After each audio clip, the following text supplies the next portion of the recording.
खिलाड़ी कृपया कार में बैठे। अध्याय 31 गुप्त आक्रमण। पिछला अगला सामग्री तालिका। समायोजन। अध्याय 31 गुप्त आक्रमण। कई लोगों ने लॉबी में बक्सों और अलमारियों में सब कुछ खोजा जो उन्हें मिल सकता था, लेकिन उन्हें अभी भी कोई सुराग नहीं मिला। कहाँ है? युआन याओ ने दीवार थपथपाई। ये जगह इतनी बड़ी है, मैंने सजावट की भी तलाश की है और कोई गुप्त मार्ग नहीं है।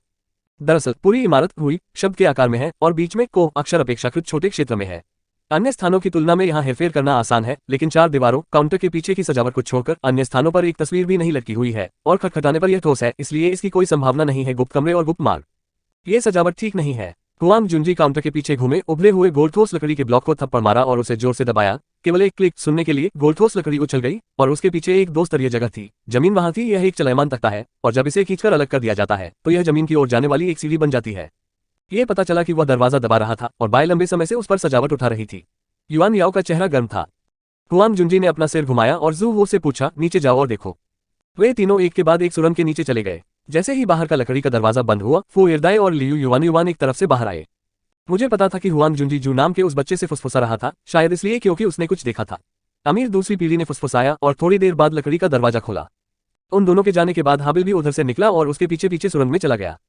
कुछ मिनट बाद झांग जियोन के तीनों लकड़ी के घर से वापस आए, एक बड़े घेरे की तलाशी ली और पाया कि जिन लोगों को वहां होना चाहिए उनमें से कोई भी वहां नहीं था और गुस्से में चीजों को तोड़ दिया। लगता है यहाँ पीछे कोई आवाज आ रही है। वांग वेई लॉक सजावट से चिपके रहे और ध्यान से सुनने लगे। झांग जियोन ने दौड़कर उसे लात मारी। गोल दरवाजा उछलकर खुल गया। वह सबसे पहले कूदा और उत्साह से कहा, कोई आश्चर्य नहीं कि आप हर जगह सिर कटा राक्षस नहीं ढूंढ सकते। यहाँ छिपने की हिम्मत करें, शायद सिर काटने वाले को मारने के लिए पुरस्कार मिलेगा दानव। चलो। तीन लोग फिर से अंदर आ गए। तारांकन। सुरंग अपेक्षा से अधिक चौड़ी है, दो लोग एक साथ चल सकते हैं और पत्थर की सीढ़ियों में तीन कांटे हैं। जू वो और अन्य लोगों ने उनमें से एक को चुना, लेकिन जब वे आगे बढ़े तो उन्हें कॉलेज के छात्रों का कोई निशान नहीं मिला। इसके बजाय उन्होंने पाया कि कांटे में एक और कांटा था और एक छोटे कांटे का निकास बाईं ओर के कमरे में गर्म पानी के झरने के बगल में पत्थर के नीचे था। ऐसा लगता है कि सिरकटा राक्षस चलने के लिए इन सुरंगों का उपयोग कर रहा है। हुआंग जुंजी ने कहा, जिया जुयांग इतना सारा खाना लाया, उनमें से अधिकांश ने इसे छिपा दिया। क्या उसने वास्तव में वही किया जो कल हुआ था? पहले किसी को ढूंढो। सू वो जल्दी से वापस सुरंग की ओर मुड़ गया। जैसे ही वह उतरा, उसने पत्थर की दीवार पर एक तेज चाकू के काटने की आवाज सुनी।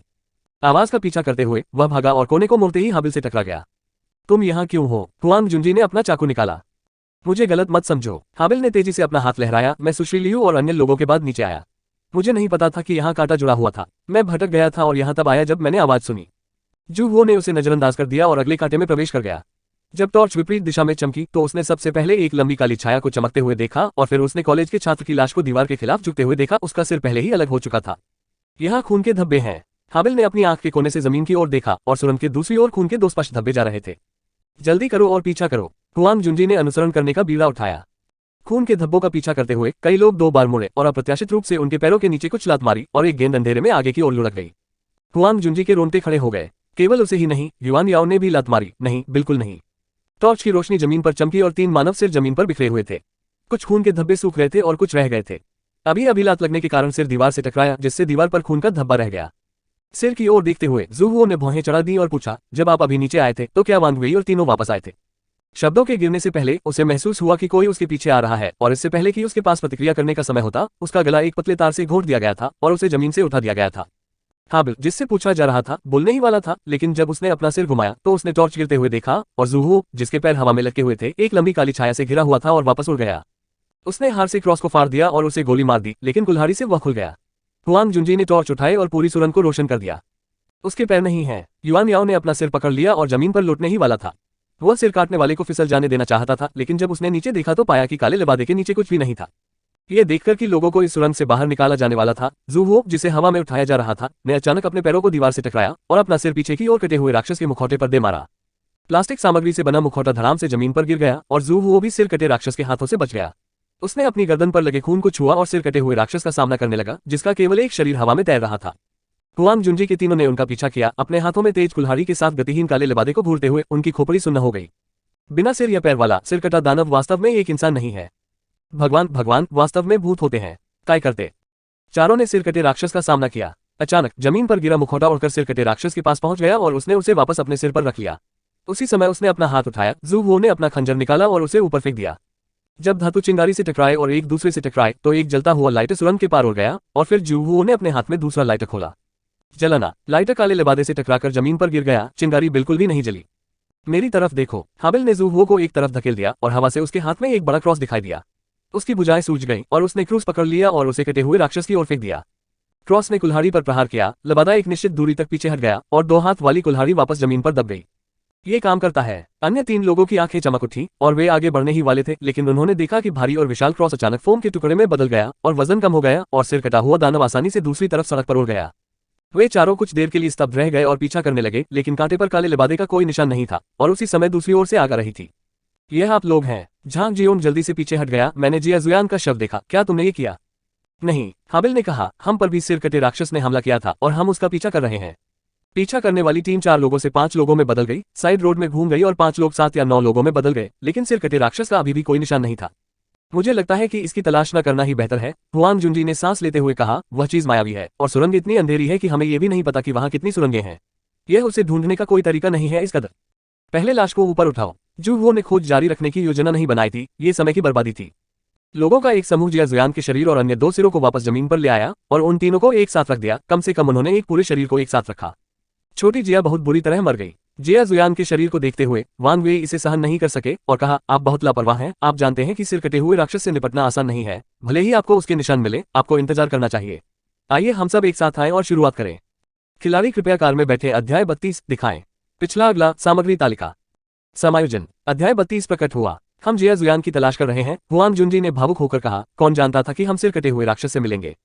वह सुरंग खोद रहा था। वान जिकांग ने शिकायत की। उसने अभी अभी सुरंग में 2 बार दीवार से टकराया। शायद वह राक्षसों के सिर काटने से डरता है। जू वो ने कहा, इसलिए मैं खेल खत्म होने तक छिपने के लिए जगह ढूंढने जा रहा हूँ। कोई आश्चर्य नहीं कि उसने सुबह इतना अधिक भोजन किया, इसलिए उसने बहुत पहले ही गुप्त मार्ग की खोज कर ली। झांग जियोन ने उपहास के साथ कहा, मैं मौत की तलाश के लिए दूसरों को दोषी नहीं ठहरा सकता। क्या तुमने सचमुच अभी अभी सिर कटा राक्षस देखा है? वांग वेई ने जूहो और अन्य लोगों की ओर देखा। आप पर संदेह करने के लिए मुझे दोष न दें, लेकिन आपके अलावा बाकी सभी ने इसके बारे में सुना है।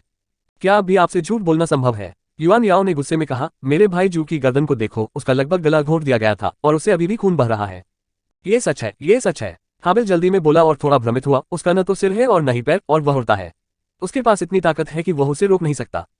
हर कोई जूहो की गर्दन पर घाव देख सकता था, लेकिन वान जिकांग और झांग जियोंग ने सिर कटे हुए राक्षस से कैसे निपटना है, इसके बारे में कुछ शब्द बुदबुदाए, जबकि फू इरदाई और लियू युवान ने एक दूसरे पर नजरें डाली, लेकिन कुछ नहीं कहा।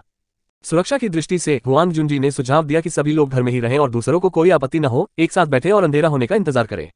सू वो की गर्दन घायल हो गई थी और स्व उपचार एजेंट का बहुत कम प्रभाव पड़ा। उन्होंने इस चर्चा में भाग नहीं लिया कि सिर कटे राक्षस से कैसे निपटा जाए, बल्कि दरवाजे के सामने झुककर लाइटर घुमाते हुए धूम्रपान कर रहे थे। सुरंग में उसने आगजनी करने वाले के उपकरण का उपयोग करने से पहले जानबूझकर लाइटर फेंक दिया। परिणाम वैसा ही था जैसी उसने अपेक्षा की थी। काला लबादा एक विशेष वस्तु है और इसे बिल्कुल भी प्रज्वलित नहीं किया जा सकता है।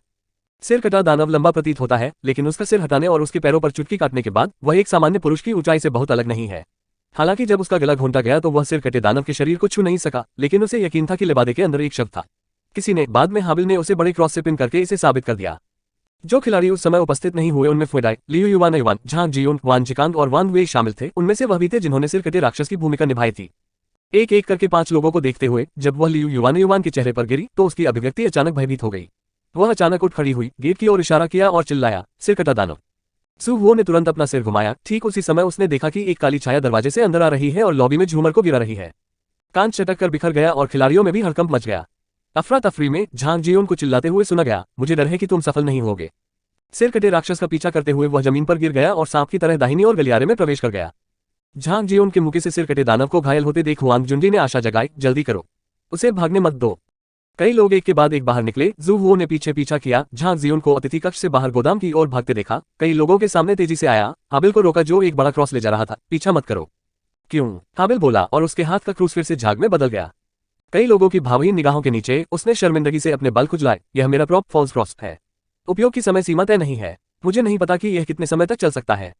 हालांकि मुझे नहीं लगता कि सिर कटा राक्षस इतना शक्तिशाली है। सुरंग में यह असुविधाजनक है। हम शायद उसे बाहर नहीं हरा पाएंगे। सिर काटने वाले के बारे में भूल जाओ, आइए वापस जाएं और पहले देखें। जू वो ने उस दिशा में भी नहीं देखा जहां झांग जियोन गायब हो गया, घूम गया और वापस चला गया। युआन याओ और हाबिल हैरान दिखे, लेकिन हुआंग जुनजी ने अचानक पूछा, बाकी लोग बाहर क्यों नहीं आए? शायद वे बाहर से आने की योजना बना रहे हैं। युआन याओ के बोलने से पहले लियू युवान अपने चेहरे पर खून लगाकर दौड़ा और घबराहट में चिल्लाया, सिर कटा हुआ राक्षस लॉबी में है। क्या? कई लोगों के हाव भाव बदल गए और वे तेजी से वापस लॉबी की ओर भागे। लॉबी की लाइटें तोड़ दी गई हैं। हालांकि गलियारे में रोशनी इतनी नहीं है कि लोग पूरी लॉबी को स्पष्ट रूप से देख सके, लेकिन जमीन पर गिरे लोगों और दूर तक फैली बड़ी काली छाया को स्पष्ट रूप से देखा जा सकता है। सू वो पीछे से आया और टॉर्च की रोशनी से उसने देखा कि वान जिकांग और फू इरदाई खून से लथपथ पड़े थे। उनकी गर्दनें कटी हुई थी और उनके शरीर पर थोड़ी सी त्वचा चिपकी हुई थी। ऐसा कैसे हो सकता है? हुआंग जुनजी की आंखें कांप उठी। अगर सिर कटा राक्षस यहाँ है तो अभी हम किसका पीछा कर रहे थे? क्या तुमने वांग वेई को नहीं देखा? सु वो ने लियू युवान के चेहरे को रोशन करने के लिए अपना हाथ उठाया। लियू युवान ने अपना चेहरा ढक लिया और रोते हुए कहा, मुझे नहीं पता, क्या वह तुम्हारे साथ बाहर नहीं गया था? उद्धरण चिन्ह ... ये सब मेरी गलती है। अगर मैं रुकता और मदद करता तो शायद वे इतनी बुरी तरह नहीं मरते, लेकिन मैं बहुत डरा हुआ था, इसलिए जब भाई जिंग ने मुझे भागने के लिए कहा तो मैंने इतना नहीं सोचा। बिना किसी दया के उसके रोने को रोकते हुए जू वो ने कहा, जब हर कोई मर जाता है तो रोने की कोई जरूरत नहीं है, पहले वांग वेई और झांग जियोन के पास जाओ। मैं यहाँ हूँ। वांग वेई की आवाज बाहर से आई। वह तेजी से अंदर आया और लॉबी में भयावहता को देखकर चौंक गया। क्या हो रहा है? उसके सवाल का जवाब नहीं देने पर जू वो ने पूछा, आप बाहर क्यों हैं? अभी आप सभी उस कटे हुए राक्षस के पीछे गए थे। मैं घूमना चाहता था और उसे आंगन के बाहर से रोकना चाहता था, लेकिन जब मैं आधे रास्ते तक चला तो मैंने पाया कि मेरे पीछे कोई नहीं था। मैं फिर से वापस आ गया। उद्धरण चिन्ह। वांग वेई ने अजीब ढंग से मुस्कुराते हुए कहा, मैं खुद से डरा हुआ हूँ। जू वो ने भौहें चढ़ाते हुए कहा, जांग जियोन को ढूंढो। हुआंग जुनजी और अन्य लोग इस अचानक स्थिति से घबरा गए और जल्दी से उसे रोका। स्थिति को देखो, झांग जियोन अच्छे से अधिक खतरनाक है, चलो इसके बारे में सुबह में बात करते हैं। ये सही है, अगर आप बाहर जाते समय सिर कटे हुए राक्षस से मिलते हैं। लियू युवान ऐसे घबरा गई जैसे वह बहुत डर गई हो। सु वो ने उसकी ओर उदासीनता से देखा, तुम्हें जाने की जरूरत नहीं है। लियू युवान की अभिव्यक्ति स्थिर हो गई और उसने मदद के लिए दूसरों की ओर देखा। युआन याओ के पास कहने को कुछ नहीं था। हुआंग जुनजी पहले तो झिझक रहे थे, लेकिन जू हुओ की जिद को देखकर और लॉबी में दो लोगों की स्पष्ट मौत के बारे में सोचकर उन्होंने ये भी देखने की योजना बनाई कि वह क्या करने जा रहे हैं। शेष 6 में से 4 बचे और लियू युवान और वांग वेई को बने रहना पड़ा। इस बार कोई गड़बड़ी नहीं हुई और झांग जियोन को तुरंत ढूंढ लिया गया। गोदाम में वह किसी कॉलेज के छात्र की तरह मृत लग रहा था, एक कोने पर झुका हुआ था और उसका सिर गायब था। ऐसा कैसे हो सकता है? युआन याओ इस पर विश्वास नहीं कर सका। क्या यह संभव हो सकता है कि सिर कटा राक्षस शरीर का क्लोन बना सकता है? झांग जियोन को मारने के दौरान उसने वान जिकांग और अन्य को भी मार डाला। हुआंग जुनजी ने लियू और वान को सतर्कता से देखा। क्या ऐसा हो सकता है कि सिर कटा हुआ दानव अकेला नहीं है? आपका क्या मतलब है? वांग वेई की अभिव्यक्ति अच्छी नहीं थी। क्या आपको संदेह है कि मैंने वान जिकांग को मार डाला? आपने कहा था कि आप सिर कटे दानव को रोकने के लिए बाहर आए थे, लेकिन झांग जियोन की मृत्यु हो गई, इसलिए आप अकेले लॉबी में वापस चले गए।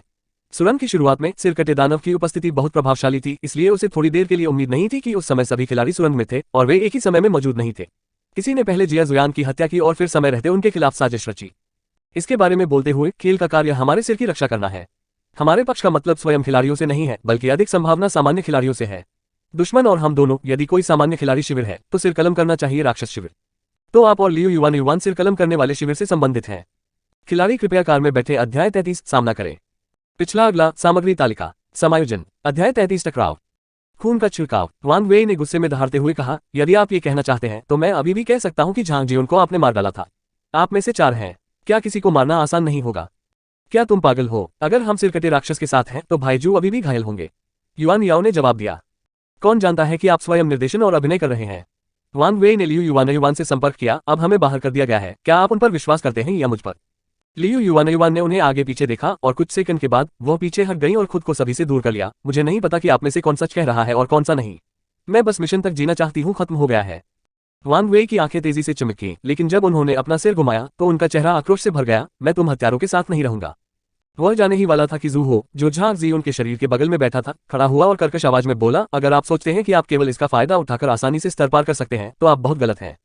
लॉबी में जो 2 लोग मरे वे तुम्हारे द्वारा मारे गए थे, लियू युवान। थोड़ी देर के लिए उपस्थित सभी लोग लियू युवान की ओर देखते रहे। लियू युवान ने दयनीयता से रोते हुए कहा, आपका क्या मतलब है? मुझे समझ नहीं आया। जबकि अन्य लोग सिर काटने वाले से आकर्षित हो रहे थे, आप और ली झेंग नाम के अमीर दूसरी पीढ़ी ने मिलकर वान जिकान को मार डाला। ऐसा हुआ कि वांग वेई आसपास नहीं थे। वान जिकान के मरने के बाद आप ली झेंग के पास छुपे और हमारे पास आए फिर से लोगों को मारने वाला, सिर काटने वाला होने का नाटक करना। सु वो उसके सामने चला गया और उसकी ओर कृपालु दृष्टि से देखा। तुम एक अच्छे छद्मवेशी हो, नरभक्षी खिलाड़ी हो। लियू युवान के टिमटिमाते आंसू गायब हो गए। उसने अपने बालों को ब्रश किया और मुस्कुराते हुए कहा, ली झेंग सही कह रहे हैं, आप वांग जुनजी की आधी बाल्टी पानी से कहीं बेहतर हैं। कल जब डू लेनलान और जियागुओ की मृत्यु हो गई तो ली झेंग ने कहा कि आपको संदेह है कि हमारे बीच से किसी ने ऐसा किया है, और आपको ये संदेह नहीं था कि खिलाड़ी एक दूसरे को मार रहे थे, लेकिन सिर कटा हुआ राक्षस खिलाड़ियों के बीच था। मुझे नहीं लगता, मुझे आप पर विश्वास नहीं है। मुझे उम्मीद नहीं थी कि आपके पास 2 ब्रश होंगे। क्या आप सिर काटने वाले राक्षस हैं? उसे अपनी ओर बढ़ता देख वांग वेई तुरंत पीछे हट गया। लियू युवान ने उपहास किया, अपनी पिछली आकर्षक उपस्थिति बदल दी, अपनी कमर घुमाए, आकर्षक तरीके से घूमी, सभी को एक चुंबन दिया और फिर धीरे से गोदाम का दरवाजा बंद कर दिया। ईमानदारी से कहूं तो जब ली झेंग ने कल मुझे बताया कि सिर कटा दानव एक खिलाड़ी था तो हमने अन्य सभी खिलाड़ियों को मारने की योजना बनाई। आखिरकार सिर कटा दानव भी खिलाड़ियों में से है, इसलिए हमने एक एक करके अनुमान लगाने की जहमत नहीं उठाई। यह अफसोस की बात है कि मुझे लगता है कि कालकोटरी के इनाम को दूसरों के साथ साझा करने की तुलना में इस पर एकाधिकार जमाना बेहतर है। क्या आप कह रहे हैं कि आप सिर काटने वाले नहीं हैं, नहीं सहयोगी हैं? हुआंग जुनजी के गौरवपूर्ण निर्णय ने एक और गलती की। आप इसे कैसे साबित करेंगे? मुझे क्या सबूत चाहिए? लियू युआन ने जूहुओ की ओर ऐसे देखा जैसे कोई चुटकुला सुन रहा हो। यदि तुम्हें मुझ पर विश्वास नहीं है तो उससे पूछो। रुको, युआन याओबी ने रुकने का इशारा किया। आप किस बारे में बात कर रहे हैं? क्या हमने सिरकटे राक्षस को अपनी आंखों से नहीं देखा है? सिरकटे राक्षस को फिर से एक खिलाड़ी में क्यों बदल दिया गया है? केवल एक ही सिर कटा हुआ दानव है। सबसे सहज प्रमाण यह है कि वह कभी भी एक ही समय में हमारे सभी खिलाड़ियों के साथ मौजूद नहीं रहा है। जू हुआंग ने सिगरेट जलाए, एक घूंट लिया, उसके गले में असहजता महसूस हुई और उसे कुचलने के लिए जमीन पर फेंक दिया। नहीं, जब वह अभी प्रकट हुआ तो हम सब वहां थे। युआन याओ की आंखें चौड़ी हो गईं। क्या कोई मरने का नाटक कर रहा है?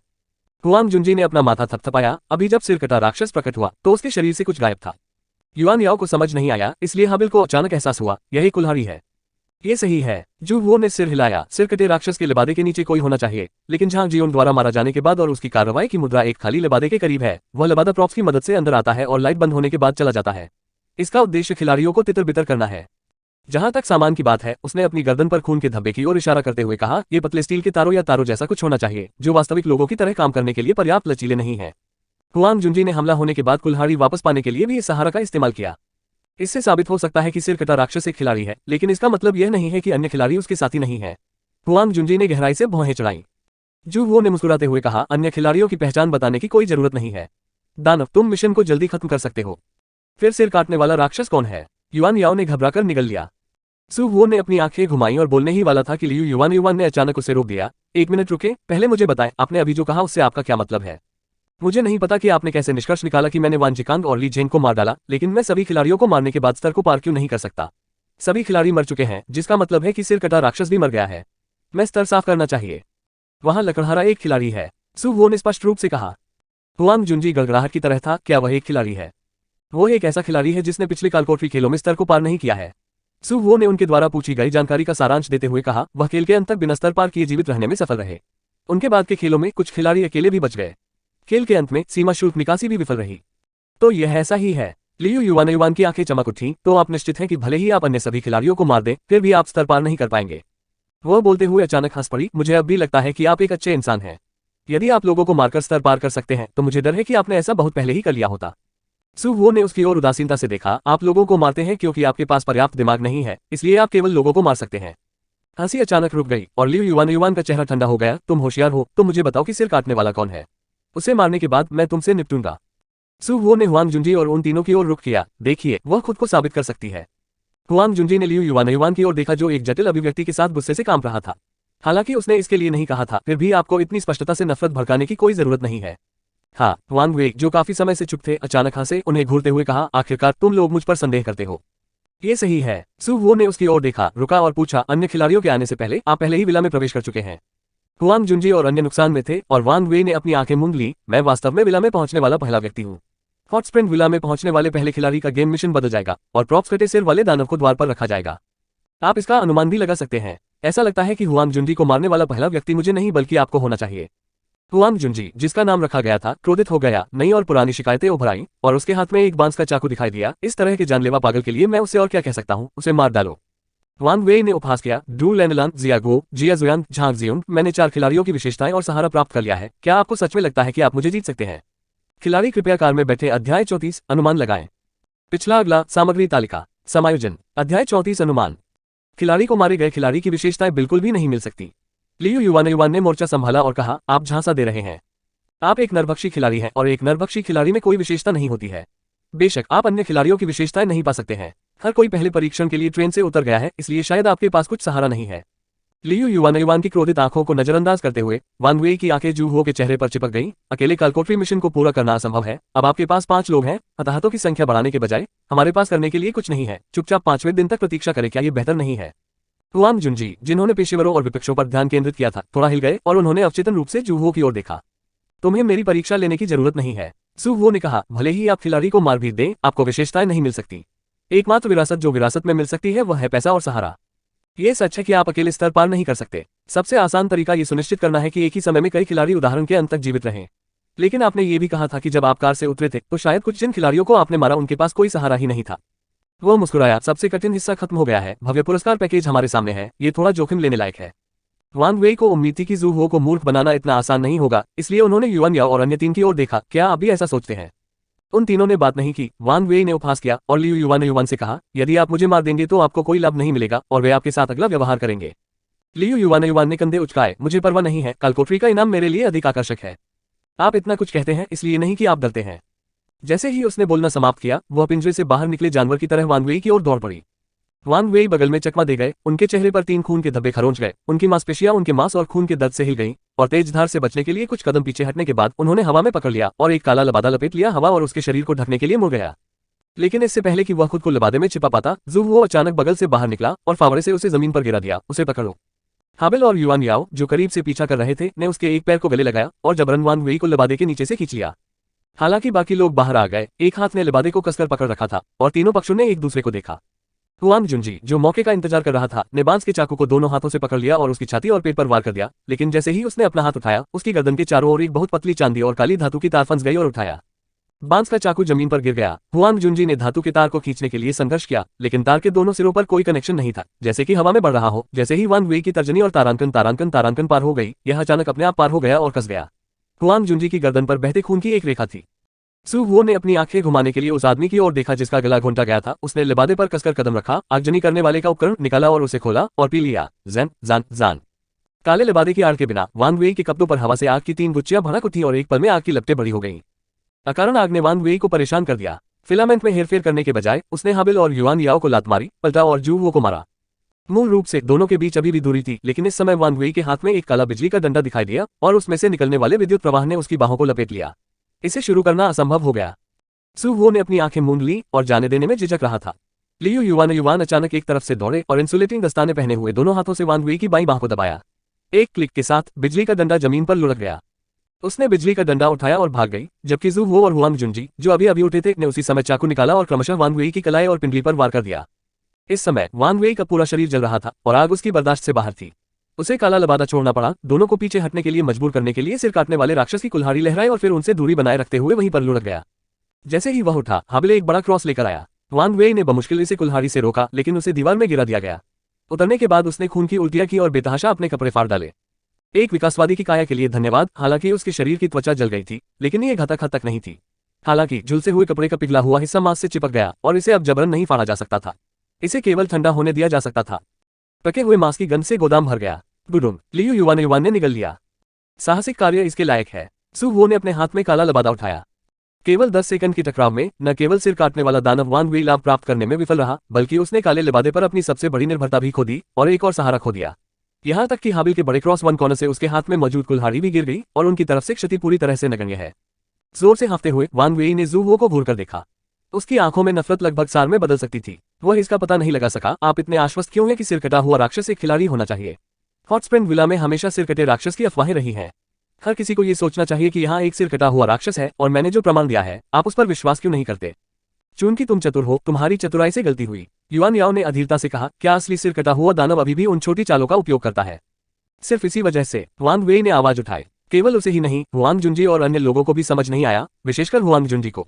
शुरुआत में उन्होंने केवल अनुमान लगाया कि लोगों को मारने के लिए सिर काटने वाले राक्षस होने का नाटक करने वाले खिलाड़ी थे, और उन्होंने कभी नहीं सोचा था कि सिर कटे हुए राक्षस खिलाड़ी थे। प्रश्न पर ध्यान दें। कालकोठरी की पृष्ठभूमि बताती है कि इस विला में पिछले 3 वर्षों में अक्सर मौतें हुई हैं, लेकिन गोदाम में मिली जानकारी से पता चलता है कि यहाँ सिर कटे राक्षस की अफवाहों का वास्तव में दशकों पुराना इतिहास है। जू वो ने लाइटर जलाया। वांग वेई ने अपनी पलकें झपकाई और पूछा, इसका क्या मतलब है?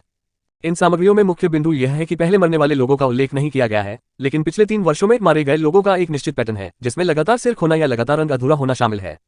सू वो ने हुआंग जुंजी की ओर देखा। नकली अपराध के सिद्धांत को छोड़ दे तो ये खिलाड़ियों की पहचान के अधिक अनुरूप है। उनमें से अधिकांश सामान्य खिलाड़ी हैं और उनमें से कुछ ही नरभक्षी खिलाड़ी हैं।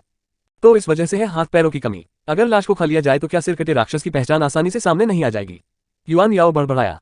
कुछ पिछले रिकॉर्ड और मामले समाचार पत्रों में देखे जा सकते हैं, जिससे पता चलता है कि यह विला सिर कटे राक्षस के कारण बंद नहीं किया गया था। कम से कम समाचार पत्र भेजे गए थे, और खेल ने कहा कि यह एक समय खिलाड़ियों और गैर खिलाड़ियों के बीच लोकप्रिय था। तो इससे पहले कि यह एक कालकोठरी होने की भी अत्यधिक संभावना है। यहाँ आने वाले सभी लोग खिलाड़ी हैं, और यहाँ एक कालकोठरी है। लाशों के कानून के साथ मिलकर सिर कटे हुए राक्षस के लिए एक खिलाड़ी होना अधिक उचित है।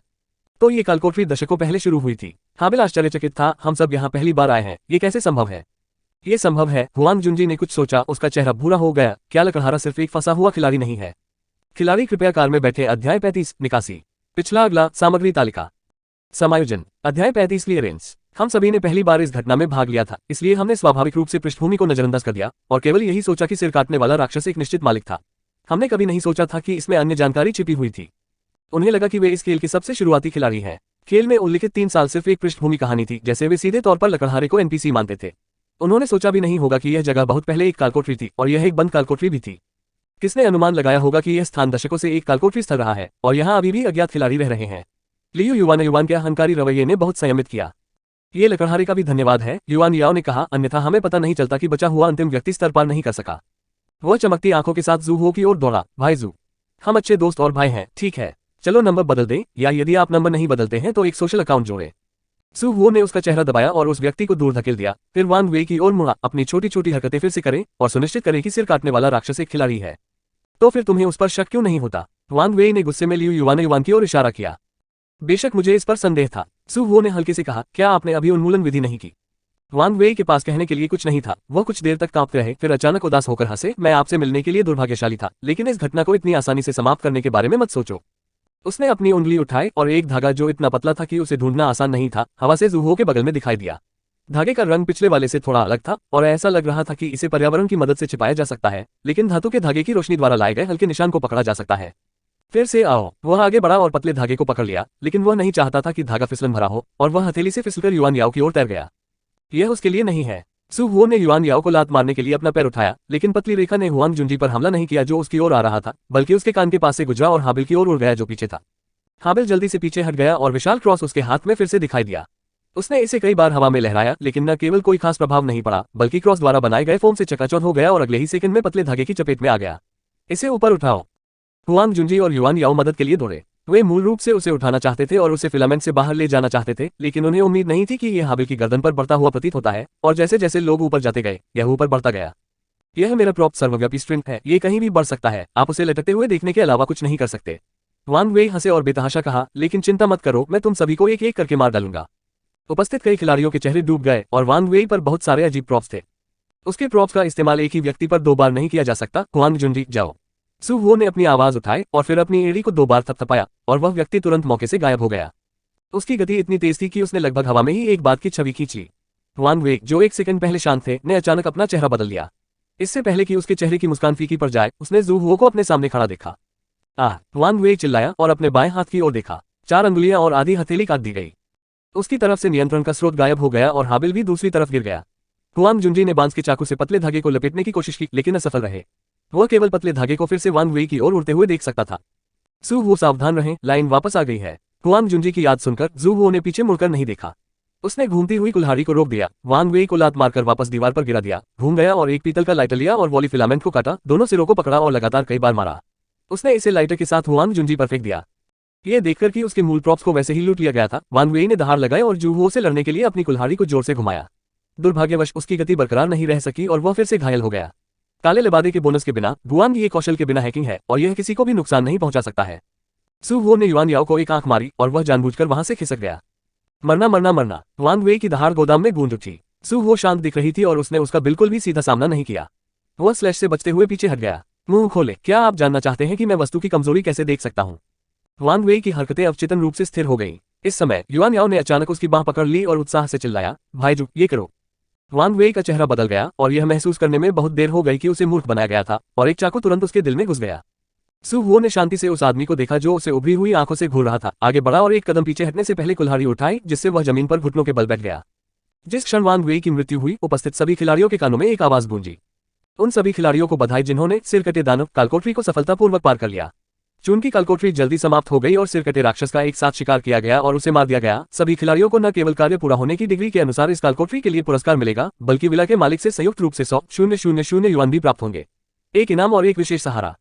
इसके अलावा सिर काटने वाली जादुई वस्तु इस कालकोठरी में एक निश्चित वस्तु है और खिलाड़ी इसे प्राप्त नहीं कर सकता है। बाद में खिलाड़ी किसी सुविधा विकास अनुमति या किसी आइटम को बदलना चुन सकता है।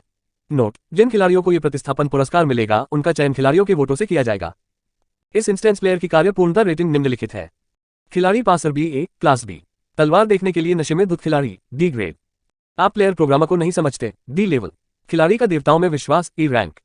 खिलाड़ी गोरी चमड़ी वाला और सुंदर है, लेवल ई, डी ग्रेड। युआन याओ खुशी से उछलने वाले पहले व्यक्ति थे, मैं डी ग्रेड हूँ। मेरे पास पहली ट्रायल ट्रेन में ग्रेड भी नहीं है। मुझे पहली कॉपी में डी मिलने की उम्मीद नहीं थी। हाँ, बधाई हो। हुआंग जुनजी ने भी काफी आराम किया। वह भी एक डी है और उसके व्यक्तिगत पुरस्कार और टिकट स्थिर होने चाहिए। वह और युआन याओ दोनों डी लेवल हैं, इसलिए बी लेवल का अर्थहीन राहगीर जू हो है। मैं सबसे निचला क्यों हूँ? लियू युआन ने बिना आश्वस्त हुए कहा, मैंने सिर कटे हुए राक्षस को पकड़ने में भी मदद की। मैं भी, हाबिल ने अपने बाल खुजलाते हुए कहा, यह शायद इसलिए है क्योंकि हम शुरू से अंत तक अंधे लोगों की तरह इधर उधर भागते रहे हैं और आपने हमें लगभग लड़ने पर मजबूर कर दिया है। लियू युआन ने फुसफुसाया और अपनी नजर फिर से हुआंग जुनजी के हाथ की ओर कर दी। धातु का पतला तार जो पहले कीड़े की तरह मुड़ रहा था और संघर्ष कर रहा था, बिना हिले ही लाइटर पर लटक रहा था। उसने लालच से कहा, मुझे वह सहारा दिखाओ। हुआंग जुनजी सतर्कता से पीछे हटे, 4 के मुकाबले 1, आपके जीतने की कोई संभावना नहीं है। लियू युआन ने गुर्राते हुए ज़ुहुओ की ओर देखा, जो दीवार के पास चक्कर लगा रहा था। आप क्या कर रहे हैं? ये वोट देने का समय है, आप अकेले रिप्लेसमेंट प्रॉप्स नहीं लेना चाहते। ज़ुहुओ ने थोड़ी देर तक खोज की और अंततः कोने में एक परावर्तक टुकड़ा पाया और उसने पीछे मुड़ने से पहले उसे अपनी जेब में रख लिया। खेल की घोषणा समाप्त होने के बाद ज़ुहुओ का काला लबादा और आइटम बार में कुल्हाड़ी ग्रे हो गई और जब उसने उस पर क्लिक किया तो वहां केवल वोटिंग बार था। मतदान से पहले आइए तय करें कि इस प्रतिस्थापन के लिए किसे पुरस्कृत किया जाएगा, उसने कहा। खिलाड़ी कृपया कार में बैठे। अध्याय 36 वापसी यात्रा। पिछला अगला सामग्री तालिका समायोजन। अध्याय 36 वापसी। ये कहने की आवश्यकता नहीं है, बेशक यह आपके लिए है। युआन याओ ने पहले कहा, यदि यह आपके लिए नहीं होता तो सिर कटे राक्षस को पकड़ने की बात तो दूर, क्या आप स्तर पार कर सकते हैं? यह एक समस्या है। और अब हमारे पास एक अतिरिक्त पुरस्कार है, मुझे इसे आपको देने में कोई आपत्ति नहीं है। हुआंग जुनजी और हाबिल ने भी एक के बाद एक सिर हिलाया और लियू युआन अनिच्छुक थे। यह मतदान खुला है, प्रत्येक खिलाड़ी देख सकता है कि उसने किसे चुना है और यह एक अल्पसंख्यक प्रणाली है जो बहुमत प्रणाली का पालन करती है। ज़ुहुओ ने अपना हाथ बढ़ाया और हुआंग जुनजी को लाइटर वापस लौटाने के लिए इशारा किया। हुआंग जुनजी ने संकोच नहीं किया और यहाँ तक कि वांग वेई के प्रॉप्स भी उन्हें दे दिए। वांग वेई की उनके हाथों मृत्यु हो गई और उन्हें अवशेषों पर कब्जा कर लेना चाहिए था। ये धागा दूसरों के हाथ में सबसे कठिन डोर है। ज़ुहुओ ने हुआंग जुनजी पर जो फेंका वह आगजनी करने वाले का उपकरण नहीं था, बल्कि भाई हुआई का लाइटर था। उसने तार हटा दी, अपने लिए सिगरेट जलाए और कहा, चिंता मत करो सब लोग, एक एक करके आओ, 1 या 2 कम। इसलिए मतदान प्रणाली अभी भी कायम है। लियू युआन ने भौहें चढ़ाई, तुम बहुत दबंग हो, अगर वोट नहीं दोगे तो मार डालोगे। मैं बस तुम्हें याद दिला रहा हूँ। ज़ुहुओ ने कहा, यह भी खेल के नियमों में से एक है। हो सकता है कि भविष्य में मतदान करने के कई अवसर हों। हुआंग जुनजी के तीनों ने एक तरफ अपना सिर हिलाया, कालकोटरी मालिक को मार डाला और मालिक का सहारा प्राप्त किया। इस तरह का अवसर अक्सर कैसे हो सकता है? भाईजू, उससे बात मत करो, वह अच्छी इंसान नहीं है, हम सिर्फ तुम्हें वोट देंगे, युआन याओ ने कहा। अंतिम 5 लोगों ने मतदान किया और ज़ुहुओ को उन सभी ने चुना। उसे पुरस्कार के स्थान पर चयन करने का अधिकार मिल गया। सभी की आंखों का सामना करते हुए लियू युआन ने स्पष्ट रूप से कहा, मेरे लिए आपको वोट देना ठीक है, लेकिन इलेक्ट्रिक बैटन मेरा है। आप पहले ही ली झेंग और वान जिकान का सहारा ले चुके हैं और आप वांग वेई का सहारा लेना चाहते हैं और आपने वांग वेई को नहीं मारा, युआन याओ ने नाखुशी से कहा। वैसे भी मैंने अपना सर्वश्रेष्ठ प्रदर्शन किया। लियू युआन ने अपनी बाहें मोड़ ली और कहा, मुझे एक सहारा लेना चाहिए। हुआंग जुनजी और हाबिल भी बहुत असंतुष्ट थे, लेकिन ज़ुहुओ ने कहा, मैं इसे आपको दे सकता हूं, लेकिन विला के मालिक द्वारा दिए गए अतिरिक्त सामान आपके लिए नहीं है। आप 100,000 सफेद नोटों में से केवल 10,000 ही साझा कर सकते हैं। लियू युआन ने 2 बार अपनी आंखें घुमाई, दांत पीस कर कहा, ठीक है। जब उन्होंने चर्चा समाप्त की तो सफेद बिलों के कई ढेर और नक्काशीदार खोपड़ी वाली एक मोहर जमीन पर गिर गई। ज़ुहुओ ने मोहर उठाई। शापित सील्ड नोट, एक अभिशाप जो किसी के भी निकटतम परिवार के सदस्यों को बधाई दे सकता है, पैटर्न को मुद्रित करने का अवसर ढूंढ सकता है। मेरे सहित कम से कम 3 लोग एक निश्चित तरीके से कमजोर हो जाएंगे और जब तक पैटर्न गायब नहीं हो जाता तब तक अभिशाप गायब नहीं होगा। कृपया ध्यान दें कि श्राप की दिशा और ताकत स्थिति पर निर्भर करती है। इसे मजबूत खिलाड़ियों पर प्रयोग न करें, अन्यथा यह आपका अभिशाप होगा। ये वास्तव में एक शापित मोहर है। ज़ुहुओ इसे पढ़ने के बाद मुस्कुराए और मोहर हुआंग जुनजी और अन्य को सौंप दी। ये प्रॉप बहुत कमजोर है, यह अभी इलेक्ट्रिक बैटन जितना अच्छा नहीं है। हालांकि लियू युआन ने इसे नहीं देखा, लेकिन उसने देखा कि कई लोग निराश दिख रहे थे और तुरंत कहा, मैं नहीं बदलूंगी। ज़ुहुओ ने वांग वेई के अवशेषों से क्वींस मिरर और क्विक टॉक नोटपैड लिया। ये 2 प्रॉप्स प्लस एक सील, आप में से प्रत्येक एक को चुने। क्वींस मिरर एक पोर्टेबल कॉस्मेटिक दर्पण है जो हथेली के आकार का है। इसका कार्य दर्पण के सामने ये कहना है कि आप सबसे सुंदर हैं या आप सबसे सुंदर हैं, और जो लोग आपको अगले 3 मिनट में दिखेंगे वे स्वचालित रूप से आपके लिए फिल्टर जोड़ देंगे। आईना। Quick talk and quick talk notepad एक शॉर्टहैंड नोटबुक है जिसे खोलने के बाद 5 मिनट के भीतर और 10 मीटर के भीतर हर किसी द्वारा बोले गए शब्दों को स्वचालित रूप से लिखा जा सकता है। आप बहुत विनम्र हैं, हुआंग जुनजी ने धीरे से कहा, दरअसल हमने कुछ खास नहीं किया और हम पर अब भी आपका एहसान है। अब हम आपका सहारा लेते हैं। आपको अपने हिस्से का पैसा देने के बारे में क्या ख्याल है? युआन याओ ने तुरंत सिर हिलाया, उसने दर्पण चुना। तो मैं 5,000 लूंगा। ज़ुहुओ ने मना नहीं किया और उन तीनों से सफेद नोट ले लिए। शार्प सील एक अज्ञात वस्तु है। एबेल इसे सीधे प्रॉप्स कॉलम में डाल सकता है। शेष 3 प्रॉप्स वर्तमान में ज़ुहुओ के हैं। हालांकि उन्हें अलग अलग लोगों द्वारा रखा जाता है, केवल वही प्रॉप्स को त्यागने का विकल्प चुनता है और अन्य लोग उन्हें इकट्ठा कर सकते हैं। जैसे ही लियू युआन ने सामान इकट्ठा किया, वह वापसी टिकट निकालने के लिए इंतजार नहीं कर सका और पलक झपकते ही कई लोगों के सामने से गायब हो गया। क्या उसे इस तरह जाने देना ठीक है? हुआंग जुनजी ने कहा, वह एक नरभक्षी खिलाड़ी है। खेल समाप्त हो गया है। ज़ुहुओ ने कहा, आराम से करो। हुआंग जुनजी ने लंबी सांस लेते हुए कहा, यह सही है, खिलाड़ी नरभक्षी खिलाड़ियों से निपटने के लिए बाध्य नहीं है। जूहो, मुझे उम्मीद है कि अगली बार आपसे दोबारा मिलूंगा। कॉपी छोड़ने से पहले उन्होंने जूहो से गंभीरता से हाथ मिलाया। हाबिल मुहर लेकर आया और मुस्कुराते हुए बोला, मैं इसे आजमाऊंगा। जूहो ने अपनी भौहें उठाई और अपना हाथ बढ़ाया। मैं तुम्हें कम से कम दुर्भाग्य का शाप देता हूँ। हाबिल ने उसके हाथ के पिछले हिस्से पर मुहर लगाई और वह आदमी गायब हो गया। भाईजू, आपको मुझे याद रखना होगा। युआन याओ ने उसका हाथ पकड़ा और गंभीरता से कहा, मैं एक प्रोग्रामर हूँ, आप नहीं समझते, आपको याद है। जूहो ने मुस्कुराते हुए सिर हिलाया और उसके वापसी टिकट को ध्यान से देखने से पहले उसके जाने का इंतजार किया।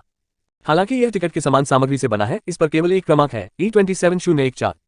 कुछ समय के लिए उसे कुछ पता नहीं चला। उसने टिकट हटा दिया, टॉर्च लेकर पहाड़ के नीचे बने केबिन में गया, पहले दफन हुई महिला को बाहर निकाला, उसका कोट खोला, कपड़ों के अंदर अपने नाखूनों से कुछ शब्द खरोचे और फिर लोगों को फिर से दफना दे।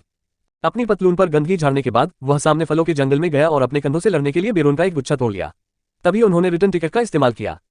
दीदी, थोड़ी देर खाली रहने के बाद जूहो ने सबसे पहले कार का हॉर्न सुना और अपनी आंखें खोली और खुद को एक गली में खड़ा पाया। चमकदार रोशनी के नीचे वहां एक परिचित सड़क का माहौल था। वह उस स्थान पर लौट आया जहां वह पहले रहता था। मैं जिस होटल में था उसकी पिछली गली। मोबाइल फोन पर समय शाम के 10:30 बज रहे हैं और इस समय नाइट लाइफ शुरू हो चुकी है। वह जाने ही वाला था कि उसने एक ऐसी चीज पर पैर रख दिया जो न तो नरम थी और न ही सख्त। जब उसने उसे उठाया तो वह एक उभरा हुआ बटुआ निकला। क्या श्राप की शक्ति का प्रयोग अब भी इस प्रकार किया जा सकता है? जूहो ने अपने हाथ के पिछले हिस्से पर काली खोपड़ी पर नजर डाली, अपना बटुआ हटा दिया और होटल में प्रवेश किया। यहाँ अक्सर अभिनेता आते जाते रहते हैं, इसलिए फ्रंट डेस्क पर उनके पहनावे से कोई आश्चर्य नहीं होता। ये जानते हुए कि वह यहाँ चीजें लेने आया है, उसने समझाया। आप नहीं जानते, हाल ही में यहाँ बहुत सारी बुरी चीजें हुई, कई लोग मारे गए और आप अचानक गायब हो गए, इसलिए हमें पुलिस को बुलाना पड़ा। आपका बटुआ और आईडी पुलिस ने ले लिया है। आपको जाना होगा पुलिस स्टेशन उन्हें लाने के लिए। पंक्ति, आप समूह में शामिल हो गए हैं, ठीक है। देखो ये कितना शर्मनाक है, तुम पहले एक रात के लिए यहाँ क्यों नहीं रुकते और मैं तुम्हें मुफ्त दूंगा। जूहो ने धन्यवाद कहा और होटल छोड़ दिया और चेक इन करने के लिए दूसरा होटल ढूंढा। दरवाजा बंद करें और वह थोड़ी देर धोने के बाद गेम पैनल खोलता है।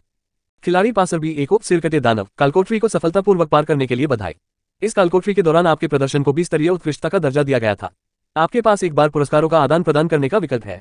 आप एक बार या एक आइटम के लिए सुविधा विकास अनुमति प्राप्त करना चुन सकते हैं। क्या आप अब चुनना चाहेंगे? खिलाड़ी कृपया कार में बैठे। अध्याय 37 व्यापार। पिछला अगला सामग्री तालिका। समायोजन। अध्याय 37 लेन देन। जूहो ने फीचर डेवलपमेंट अनुमति को चुना। खिलाड़ी या राहगीर की पेशेवर विशेषताओं के अनुसार इस बार आपको नई विशेषता ए सेट थिंक मिलेगी। निम्नलिखित डेटा अपडेट कर दिया गया है। खिलाड़ी का उपनाम पासर बी ए। खिलाड़ी का प्रकार काला खिलाड़ी। व्यवसाय राहगीर। टिप्पणी, एक ऐसे व्यक्ति के रूप में जो हमेशा सड़क पर रहता है, उसके नायक बनने की संभावना 10,000 में से केवल एक होती है। खिलाड़ी स्तर ई नंबर 556,688। विकास दर 10%। संपत्ति 39,500 सफेद नोट। मुख्य विशेषताएं, एक पैर जो थकते नहीं हैं, 2 एक अंदरूनी सूत्र का परिप्रेक्ष्य, विस्तारित सुविधा, सुपर मेमोरी, 3 एक दुखद बात। टिप्पणी 1, नई सुविधाएं विकसित करने के लिए खिलाड़ियों को बधाई। पासर बी ए हमेशा अलग अलग अवसरों पर और अलग अलग समय पर महत्वपूर्ण और महत्वहीन भूमिका निभाता है। लोग उनकी शक्ल को जल्दी ही भूल जाएंगे, ये दुखद बात है। निस्संदेह यह एक त्रासदी होगी यदि परिचित भी भूल गए। टिप्पणी 2, नई एक्सटेंशन सुविधा विकसित करने के लिए खिलाड़ी को बधाई। निस्संदेह आपको ये याद रखना होगा कि आपने जो देखा है उसके मायने रखने से पहले।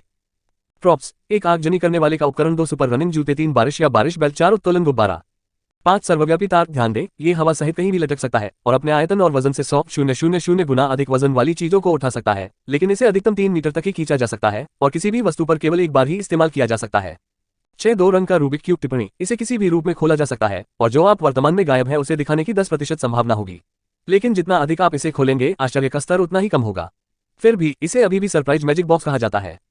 फार्मास्यूटिकल्स 1P0 इवोल्यूशनरी एजेंट की 4 बोतलें, P1 इवोल्यूशनरी एजेंट की 2 बोतलें। नोट, बधाई हो, आपने P1 इवोल्यूशनरी एजेंट प्राप्त कर लिया है। इसका उपयोग तब किया जा सकता है जब इवोल्यूशन दर 30% से कम हो। 2 level E self healing agent, D level self healing agent की 2 बोतलें। नोट, ये वास्तव में घावों को ठीक कर सकता है। 3 D grade hair growth agent की 1 बोतल, डी ग्रेड हेयर रिमूवर की 1 बोतल। नोट, खिलाड़ियों की जरूरतों को ध्यान में रखते हुए गेम एक विशेष उपहार है। इसके साथ आपको कभी भी शरीर के बालों के बारे में चिंता करने की जरूरत नहीं होगी। 4 डी लेवल झूठ बोलने वाले एजेंट की 1 बोतल। नोट, किसी को 30 मिनट के भीतर बहुत झूठ बोलने के लिए केवल 1 बोतल कैप की आवश्यकता होती है, भले ही वह सच बताना चाहता हो। बेशक लिखना शामिल नहीं है। Ticket folder, building block, ferry tail city station, E clown city station, E garden castle station, D D blue laboratory, D. Reminder, खिलाड़ी 2 ई लेवल डेंगॉन क्लियरेंस को पूरा करने और बी लेवल या उच्च रेटिंग प्राप्त करने के बाद, या डी लेवल डेंगॉन क्लियरेंस को पूरा करने और ए लेवल रेटिंग प्राप्त करने के बाद डी लेवल प्लेयर में अपग्रेड कर सकता है। खिलाड़ी के स्तर में सुधार से खिलाड़ी को विशेषताओं और प्रॉप्स जैसे संसाधन प्राप्त करने में मदद मिलेगी। कृपया कड़ी मेहनत करना जारी रखें। अगले गेम के लिए उल्टी गिनती 37 दिन। सिर काटने वाली जादुई वस्तु प्रतिस्थापन की सुविधा और खिलाड़ी से प्राप्त 3 वस्तुओं के अलावा जूहो ने इस बारी स्तरीय कालकोटरी को साफ कर दिया। गेम में एक विस्तारित सुविधा, एक आइटम, औषधि की 9 बोतलें और एक ही स्तरीय कालकोटरी टिकट को पुरस्कृत किया गया। एक डी स्तरीय प्रतिकृति टिकट। कुल मिलाकर फसल काफी फलदायी है, विशेषकर एक दुखद बात की मुख्य विशेषता कालकोटरी में अधिकांश खिलाड़ी अपरिचित खिलाड़ी हैं और उन्हें याद रखना आसान नहीं है। उपस्थिति सुविधाजनक और सुरक्षित है, जो बाद की परेशानियों को काफी कम कर सकती है। कहने की जरूरत नहीं है, विस्तार सुविधा स्मृति वृद्धि से संबंधित है। ये कितनी दूर तक जा सकता है, ये जानने के लिए आपको इसे आजमाना होगा। सू वो बिस्तर पर क्रॉस लेग करके बैठ गया, स्व उपचार एजेंट से घावों की तेजी से वसूली से अपने खुजली वाले हाथों को बढ़ाया और उसके सामने सर्वव्यापी स्ट्रिंग्स और 2 रंग रूबिक क्यूब निकाला। सबसे पहले तार, जो मछली पकड़ने की रेखाओं की तरह दिखते हैं, लोचदार होते हैं और इन्हें खींचा जा सकता है। जब वांग वेई ने पहले उनका उपयोग किया था तो उन्होंने संभवतः इस प्रोब के उपयोग के दायरे और विधि के बारे में थोड़ा अनुमान लगाया था। तारों को हवा में यू आकार में लटकाने के लिए तारांकन को फैलाएं, अपनी अंगुलियों को क्रॉस करें और तारों के दोनों सिरे भी क्रॉस हो जाएंगे, जो ऊपर या नीचे, आगे या पीछे हो सकते हैं। लेकिन जब जू हुओ ने तारों को पकड़ने के लिए हाथ बढ़ाया तो ये स्वाभाविक रूप से एक सीधी रेखा में नीचे लटक गया। इसका उपयोग एक ही वस्तु पर 2 बार नहीं किया जा सकता। सू हुओ ने कुछ देर सोचा, चादर को अपने हाथों के चारों ओर लपेट लिया और तारों ने उसे आसानी से ऊपर खींच लिया। फिर उसने कपड़े, पेपर बैग, पत्ते और यहां तक कि कागज के तौलिए भी बदले। संक्षेप में, जब तक त्वचा के साथ कोई सीधा संपर्क नहीं होता तब तक तारों का उपयोग किया जा सकता है। इसके अलावा इसकी गतिविधि सीमा 50 मीटर तक विकिरण कर सकती है और दीवारें, जमीन और कांच निर्बाध हैं। वांग वेई इतना प्रतिभाशाली है कि इसका उपयोग केवल लोगों को मारने के लिए ही नहीं कर सकता। लेकिन इसके नुकसान भी हैं, अर्थात आंदोलन की गति पर्याप्त तेज नहीं है, वजन 2 वयस्क पुरुषों से अधिक नहीं हो सकता है और गांठ अपने आप नहीं खोली जा सकती है। लेकिन जू हुओ के इच्छित उपयोग के लिए ये काफी व्यावहारिक है। इस आश्चर्य से जू हुओ अच्छे मूड में था, इसलिए उसने रूबिक क्यूब के साथ खेलना जारी रखने से पहले शराब की एक बोतल मंगवाई। काले और सफेद रूबिक क्यूब को ग्रिड, धारियों और वर्गों जैसे कई पैटर्न में खोला जा सकता है। पहली बार बोतल खोलने वाला सामने आया, दूसरी और तीसरी बार वह खाली था। चौथे उद्घाटन से पहले उसने एक बोतल में पानी डाला, लेटे हुए औषधि का एक ढक्कन डाला, फिर सोफे पर बैठ गए, दरवाजे की ओर देखा और रूबिक्स क्यूब खोला। ठक ठक ठक, जैसे ही रूबिक्स क्यूब खोला गया, किसी ने दरवाजा खटखटाया। रूबिक्स क्यूब दूर रख दिया और दरवाजा खोलने चला गया। होटल के वेटर के अलावा दरवाजे पर एक और व्यक्ति खड़ा था। हम इतनी जल्दी दोबारा मिले, मिस्टर जू, नी जुआनकियान ने विनम्रता से अपना हाथ बढ़ाया। सू वो ने उससे हाथ मिलाया। मुझे लगता है तुम भी आओगे। मुझे क्षमा करें, यह अतिथि, मैं बोतल खोलने वाला लेना भूल गया। वेटर ने अचानक माफी मांगी। मैं किसी को इसे लाने के लिए कहूंगा। कोई जरूरत नहीं, मैं अपना ले आता हूँ। सू वो ने बोतल ली और नी जुआन को अंदर बैठने के लिए आमंत्रित किया। मैंने तुम्हें पहले ही एक गिलास पानी पिला दिया था। उसने मेज की ओर इशारा किया और स्वयं शराब खोली। नी जुबान बैठ गई और बोली, तुम्हारे गायब होने के बाद मामला मुझे स्थानांतरित कर दिया गया था।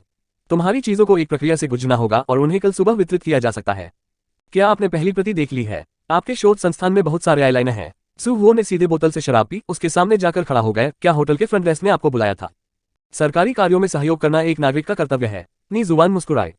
सू वो ने अपनी राय व्यक्त नहीं की। इस बार आप मुझे आपके साथ सहयोग करने देने के लिए मेरे पास आए थे। अब बाहर की स्थिति आपकी जानकारी से कहीं अधिक अराजक है। विकासवादियों के बारे में बहुत शोर है और हर जगह अक्सर हत्याएं हो रही हैं, लेकिन पर्यावरण अभी भी सरकार के नियंत्रण में है और हम किसी भी अन्य खिलाड़ी की तुलना में कहीं अधिक जानते हैं। हमारा सहयोग करें, यह आपके लिए भी अच्छा है, नी जुबान ने विधिपूर्वक कहा। जहां तक हम जानते हैं, डायमेंशनल ट्रैक्स में फिलहाल आंतरिक खिलाड़ी संचार नहीं है और खिलाड़ियों के लिए एक दूसरे के साथ संचार करना और सूचनाओं का आदान प्रदान करना बहुत मुश्किल है। हालांकि सरकार ने एक नेटवर्क प्लेटफॉर्म बनाया है और प्रत्येक खिलाड़ी जो हमारे साथ सहयोग करने वालों के पास लॉगिन अनुमतियां हैं। चाहे वह ट्रेडिंग जानकारी हो या प्रॉप्स और दवाएं, ये सब इस पर किया जा सकता है। लेकिन किसी को भी बेचना सरकारी बीमा को बेचने से बेहतर है। आप क्या सोचते हैं? यह एक अच्छा विचार है, सू वो ने गहराई से सोचा। बेशक यह मंच न केवल समाचार प्रसारित करने के लिए है, बल्कि इससे भी महत्वपूर्ण बात यह है कि खिलाड़ियों की जानकारी हासिल करना है। जब तक डायमेंशनल रिफ्ट गेम सभी लोगों द्वारा लोकप्रिय नहीं हो जाता, तब तक नरभक्षी खिलाड़ी वर्तमान में सबसे बड़ी समस्या बने रहेंगे, खासकर वे जो कालकोटरी का अनुभव कर चुके हैं। मैं एक नरभक्षी खिलाड़ी की पहचान की जानकारी प्रदान कर सकता हूं। आप क्या आदान प्रदान करेंगे? खिलाड़ी कृपया कार में बैठे। अध्याय 38, एक गड्ढा खोदे। पिछला अगला, सामग्री तालिका, समायोजन। अध्याय 38, खुदाई। आप गिरफ्तारी में सहयोग करने के लिए उसके किसी एक सहारा को चुन सकते हैं, या यदि आप केवल जानकारी प्रदान करते हैं तो मैं आपको P0 विकासवादी एजेंट की एक बोतल दूंगा। नी जुबान ने तुरंत कहा। फार्मास्यूटिकल, लेकिन मुझे भी एक इवोल्यूशन औषधि चाहिए, सू वो ने कहा। नी जुबान थोड़ी निराश दिखी। सू वो ने मुस्कुराते हुए कहा, यह आपके लिए बिल्कुल भी नुकसान नहीं है। यदि आप उस आदमखोर खिलाड़ी को पकड़ लेते हैं तो आपके पास न केवल एक और प्रायोगिक नमूना होगा, बल्कि आप अन्य खिलाड़ियों की जानकारी और कालकोटरी के बारे में भी जान सकते हैं।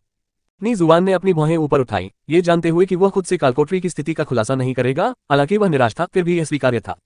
वर्तमान स्थिति अस्थिर है और अधिकांश खिलाड़ी बाहरी दुनिया से सावधान हैं।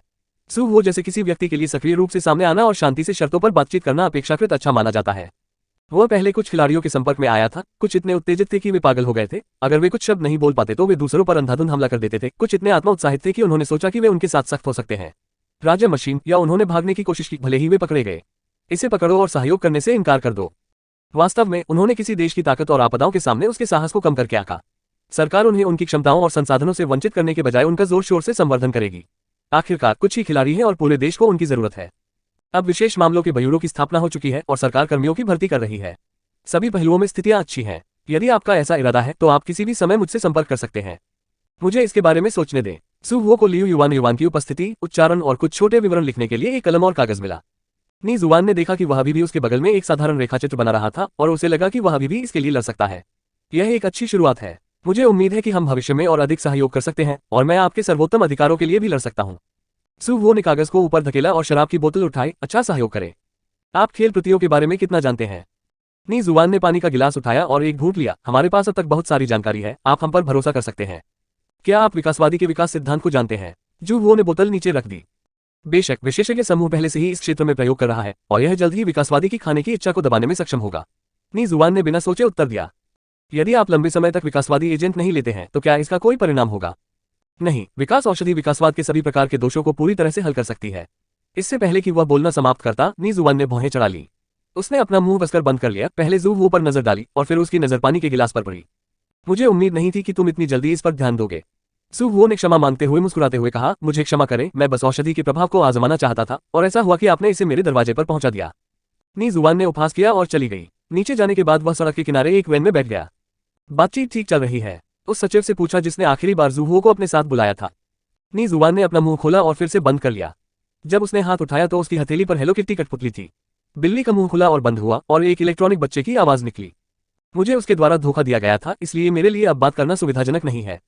अपरिपक्व आवाज और गर्म आलीशान खिलौना नी जुबान की छवि के बिल्कुल विपरीत है। सचिव हंसना चाहता है लेकिन हंसने की हिम्मत नहीं कर रहा। क्या आप उसे गिरफ्तार करना चाहते हैं? नहीं, हाथ की कठपुतली ने आगे कहा, वह नरभक्षी खिलाड़ी नहीं है और यह व्यक्ति बहुत चतुर है और इसमें क्षमता है। अब समय आ गया है जब देश को जनशक्ति की आवश्यकता है। इसे तकनीकी टीम को दें और उन्हें इस व्यक्ति को ढूंढने दें। यह एक आदमखोर खिलाड़ी है। यह बहुत खतरनाक है। कृपया लोगों को गिरफ्तार करते समय सावधान रहें। सचिव ने नोट लिया और नोटपैड में रख दिया और कहा, क्या आपको अभी भी निगरानी जारी रखने की जरूरत है? नी जुआनलू ने कुछ देर सोचा। सभी स्नाइपर्स और विशेष एजेंटों को वापस ले लिया गया है और जिस घर में वह किराए पर रहता है उसके पास एक निगरानी बिंदु स्थापित किया गया है।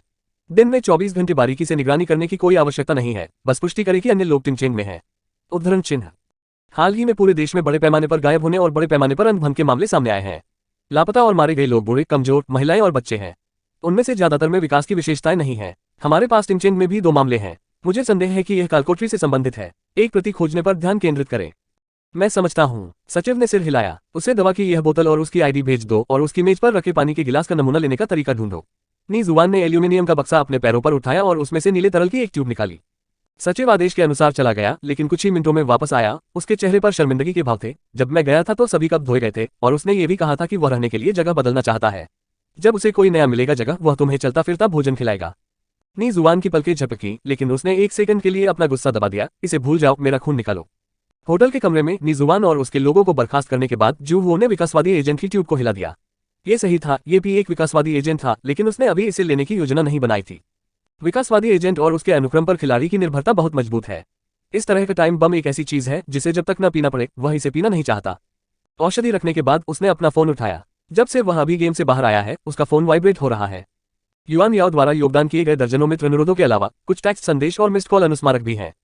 उनमें से अधिकांश को नजरअंदाज किया जा सकता है लेकिन उनमें से एक संख्या लियूजिया की है। पहली ट्रायल ट्रेन से लेकर जूहुओ की पहली कालकोटरी के अंत तक केवल 3 दिनों में लियूजिया ने लगभग 50 संदेश भेजे। इसका एक हिस्सा उन्हें व्यक्तिगत रूप से धन्यवाद देने के लिए एक बार देखने के लिए कहना था और फिर प्रोफेसर हान के लक्षण कार से उतरने के बाद खराब हो गए। उनके शरीर पर हरे रंग की फुंसियां हो गईं और अस्पताल में प्रवेश करने के बाद उन्हें कुछ पेशेवरों द्वारा उठाया गया और वह स्वयं स्थानीय सरकारी एजेंसी में शामिल हो गईं। उसने पहली ट्रायल ट्रेन की स्थिति लगभग समझा दी है लेकिन उसने और प्रोफेसर हान ने एक ही कार में अन्य खिलाड़ियों की पहचान छुपाई और वे इससे शर्मिंदा नहीं हुए। यदि आपका प्रोफेसर हान से कोई लेना देना है तो आप मुझसे संपर्क कर सकते हैं। उसने एक टेक्स्ट संदेश का उत्तर दिया। मिस्टर जू, क्या आप वापस आ गए? प्रोफेसर हान ने कहा कि आप कालकोटरी में गए होंगे और मुझे पता था कि आप सुरक्षित वापस आ जाएंगे। लियूजिया ने कुछ ही सेकंड में उत्तर दिया और फिर संदेशों की एक श्रृंखला आ गई। वह और प्रोफेसर हान दोनों पड़ोसी शहरों से हैं। सु वो उससे मिलने के लिए सहमत नहीं हुए लेकिन प्रोफेसर हान से उनके विशिष्ट लक्षणों के बारे में पूछा।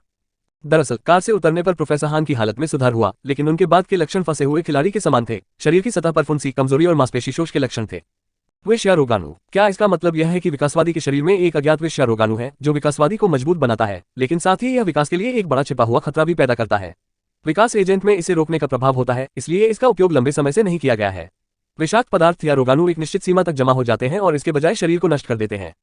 सामान्य खिलाड़ी जिन्होंने लंबे समय तक विकासवादी औषधि नहीं ली है वे अंततः ट्रेन के खिलाड़ियों की तरह राक्षसों में बदल जाएंगे। दुर्भाग्य से अब कोई आधिकारिक समाधान नहीं है। सु वो की भौहें और अधिक बढ़ती गई और अचानक उसके मोबाइल फोन से एक कॉल आई। उसने स्क्रीन पर नाम देखा, अपनी कनपटी रगड़ी और उत्तर दिया, सुहो, मैं तुम्हें 5 मिनट दूंगा। यदि तुम 5 मिनट तक नहीं आए तो तुम अपनी सुंदर और प्यारी चचेरी बहन को फिर कभी नहीं देख पाओगे। खिलाड़ी कृपया कार में बैठे। अध्याय 39 चचेरा भाई। पिछला अगला सामग्री तालिका। समायोजन। अध्याय 39 चचेरा भाई। यू क्विन क्विन, मैं तुम्हारा चचेरा भाई नहीं हूँ। जूहो ने बोलना समाप्त करने के बाद फोन रख दिया और अगले ही पल एक और कॉल आई। सुहो, हालांकि आपके पास 3000 मील का मीटर है, आप बहुत ठंडे खून वाले हैं। लटकाओ, दोबारा कॉल करें। क्या आप मुझे मेरी बात पूरी करने दे सकते हैं? आदमी बड़े सुअ होते हैं। फिर से फोन रखो। कई बार दोहराए जाने के बाद जूहो ने फोन पर कहा, बोलो नहीं तो मैं फोन बंद कर दूंगा। फुसफुसाहट से पहले कुछ सेकंड के लिए शांति थी। मुझे धमकाया गया था और एजेंट ने ग्राहक के साथ जाने के लिए मुझसे झूठ बोला था। कहाँ है? सुहो ने दरवाजा काट लिया और बाहर चला गया। रुइक्सी होटल, 9वीं मंजिल। सुहो रुका, घूमा और ऊपर चला गया। 2 मंजिल पार करने के बाद उसे सीढ़ियों पर एक दुबली पतली आकृति बैठी हुई दिखाई दी। उस मोटे आदमी ने मुझे छूने की हिम्मत की, अपनी संतानों की जड़ों को लात मारते हुए। उद्धरण चिन्ह ... एक दलाल अच्छा इंसान नहीं होता। अगर मुझे ये पहले पता होता तो मैं अपने चचेरे भाई की बात सुनता और परिवार की संपत्ति हासिल करने के लिए वापस चला जाता। आखिरकार मेरा परिवार बहुत अमीर है, ये जानना अच्छा है। सुहो ने आगे बढ़कर उसे उठाया और उसे करीब से देखा। हालांकि मेकअप खराब हो चुका था, फिर भी वह अच्छी मानसिक स्थिति में थी। यू क्विनकिंग ने उसकी ओर चमकती आंखों से देखा। चचेरा भाई, तुम अद्भुत हो, तुम सचमुच 5 मिनट में पहुंच सकते हो। मैं आज यहीं रुकूंगा। गलियारे में कदमों की आहट सुनकर उसने सीधे चेहरे से कहा, जब कुछ हुआ तो आप तुरंत यहाँ से क्यों नहीं चले गए? आपने किसी को मारा और दूसरों से जवाबी कार्रवाई की उम्मीद नहीं की। जैसे ही यू क्विनकिंग कुछ कहने ही वाली थी, सीढ़ियों का सुरक्षा दरवाजा लात मारकर खोल दिया गया। एक अमीर अधेड़ उम्र का आदमी उसके मैनेजर और 2 अंगरक्षकों के साथ बाहर निकला। जैसे ही उसने उसे देखा, अधेड़ उम्र के आदमी ने गुस्से से उसे पकड़ने के लिए अपना हाथ बढ़ाया। बदबूदार कमीने। सुहो ने उसका हाथ पकड़ा और पीछे धकेल दिया। वह आदमी 2 कदम लड़खड़ा गया और उसके पीछे अंगरक्षक ने उसे पकड़ लिया। आप कौन हैं? मेरे व्यवसाय में हस्तक्षेप करने की आपकी हिम्मत कैसे हुई? वह यू क्विनकिंग का चचेरा भाई है, वह सिर्फ एक अतिरिक्त है। प्रबंधक ने जूहो को बिल्कुल भी गंभीरता से नहीं लिया और सीधे यू क्विनकिंग से कहा, आप इधर उधर क्यों रुके हुए हैं? आप आकर मिस्टर जू से माफी क्यों नहीं मांगते? मुझे खेद है आपको। श्री जू ने जूहो की ओर इशारा किया। अब आपने यू क्विनकिंग को धो दिया है और इसे मेरे बिस्तर पर भेज दिया है। अगर मैं जल्दी करूं तो मैं इसे आसानी से ले लूंगा, अन्यथा आप टिंचिंग में घूमना नहीं चाहेंगे। जूहो ने उसे अपने बैकहैंड से थप्पड़ मार दिया और क्लिक की आवाज के साथ श्री जू ने अपने हाथ जोड़ दिए और चिल्लाए, पीछे हटे और चिल्लाए, मुझे मौत तक मारो। अंगरक्षक दौड़ पड़े, लेकिन जूहो ने आसानी से उनमें से एक का हाथ पकड़ लिया और उसे सीढ़ियों से नीचे भेज दिया। इससे पहले कि वह लुढ़क पाता, उसने दूसरे व्यक्ति की पीठ पकड़ ली और उसे दीवार पर दे मारा। एक के बाद एक रोने की 2 आवाजें आई और जूहो अभी भी वहीं खड़ा था जहां वह था, अपने कदम भी हिलाए बिना। तुम यहां मत आओ। एजेंट ने अपनी ओर बढ़ रहे आदमी की ओर देखा। किसी को पीटना कानून के खिलाफ है। जूहो ने उसे लापरवाही से थप्पड़ मारा। प्रबंधक अपने घुटनों पर गिर गया, अपना मुंह खोला और अपने दांतों से खून उगल दिया। मिस्टर जू को, जो उनके बगल में थे, लाकर जूहो सीढ़ियों पर बैठ गया। दोनों को एक साथ घुटनों के बल घूरते हुए देखा और बहुत देर तक बिना कुछ बोले धीरे से अपने लिए सिगरेट सुलगा ली। श्री जू की तुलना में एजेंट शब्दों और अभिव्यक्तियों का निरीक्षण करने में अधिक सक्षम है। उसने कांपते हुए कहा, भाई जू, मुझे कुछ चर्चा करनी है। मेरे जैसे खलनायक के लिए तुम्हें खेल में शामिल करना उचित नहीं है। सुहो ने हंसते हुए कहा, विकसित लोगों ने इसके बारे में सुना है। हालांकि अधिकांश विकासवादी लोगों को नहीं खाते हैं, लेकिन कुछ ऐसे भी हैं जो लोगों को खाना पसंद करते हैं। जब आपने अपराध किए थे तब भी वे भूखे थे और इस शहर के एक कोने में छिप गए थे, खाने के लिए अपने दिल और फेफड़ों को खरोंच रहे थे। एवोल्यूशनरी की खबर सार्वजनिक नहीं की गई है, लेकिन अब जब इंटरनेट लोकप्रिय हो गया है तो किसी भी परेशानी के संकेत के लिए इंटरनेट पर आवाजाही होगी। हालांकि उन्होंने पहले कभी किसी विकासवादी को नहीं देखा है। श्री जू और अन्य लोगों ने कुछ गपशप सुनी है। वे केवल इतना जानते हैं कि विकासवादी बहुत शक्तिशाली और तेज है। उसे मासिक वेतन पर काम पर रखा गया था और उसके कौशल खराब नहीं है, लेकिन वह जूहो के सामने एक बच्चे की तरह है, वापस लड़ने में असमर्थ है और वह विकासवादी चीजों के बारे में बहुत कुछ जानता है। वह एक विकासवादी व्यक्ति है। विकासवादी लोगों को खा सकते हैं। कई लोगों को अचानक महसूस हुआ कि उनके पैर कमजोर हो गए हैं। आप क्या करना चाहते हैं? होटल में हर जगह निगरानी कैमरे हैं और आप बच नहीं सकते। राष्ट्रपति जू के दांत किटकिटा रहे थे। उन्हें डर था कि अगले ही सेकंड में जूहो कूदकर उन्हें जिंदा खा जाएगा। चिंता मत करो, मैं बाद में निगरानी कक्ष को जला दूंगा। जूहो ने काली खिला दी। यहां तक कि दोनों अंगरक्षक भी कांप उठे। भाईजू, एजेंट ने उसके पैर पकड़ लिए। मैं इसके लिए मुझे दोषी नहीं ठहरा सकता। ये जू ही थी जिसे किंकिंग से प्यार हो गया। उसने कंपनी के उपाध्यक्ष से बात की और मुझे किसी को यहाँ लाने के लिए मजबूर किया, अन्यथा मुझे निकाल दिया जाएगा। मेरी पत्नी का पेट बड़ा है और मैं अपनी नौकरी नहीं खो सकता, नहीं तो बच्चा पैदा करने जैसा बेशर्म काम कौन करना चाहेगा। श्री जू ने अपनी पीठ पर जोर से चोट मारी, लेकिन उन्हें इस समय हिसाब किताब करने की परवाह नहीं थी। उन्होंने यू क्विनकिंग को जूहो की ओर धकेल दिया, सीढ़ी का दरवाजा खोला और भाग गए। दोनों अंगरक्षक भी आगे बढ़ना चाहते थे, लेकिन उन्हें उम्मीद नहीं थी कि अगले ही पल सुरक्षा द्वार फिर से खुल जाएगा। श्री जू ने अपने हाथों से अपना गला पकड़ लिया और रोते हुए पीछे हट गए। उसे दीवार पर ऐसे घसीटा गया मानो किसी चीज से लटका दिया गया हो और उसके मोटे शरीर को ऊपर उठा दिया गया। जब वह उठा तो केवल उसके पैर की उंगलियां मुश्किल से जमीन तक पहुंच सकी, इसलिए उसे तुरंत अपने वजन से नहीं लटकाया गया। बचाओ। उसने अंगरक्षक को घूरकर देखा, लेकिन अंगरक्षक ने उसके पास आने की हिम्मत नहीं की। वह एक भूत की तरह कोने में छिप गया और जूहो की ओर देखने की भी हिम्मत नहीं की। मिस्टर जू का सिर खून से लथपथ था, उनकी पैंट भीगी हुई थी, उनकी नाक से आंसू और थूथन बह रहे थे, उनकी आंखें जू हुओ की दिशा में घूम रही थी और उन्होंने मुश्किल से 2 सांस भरी आवाजें निकाली। माफ करें।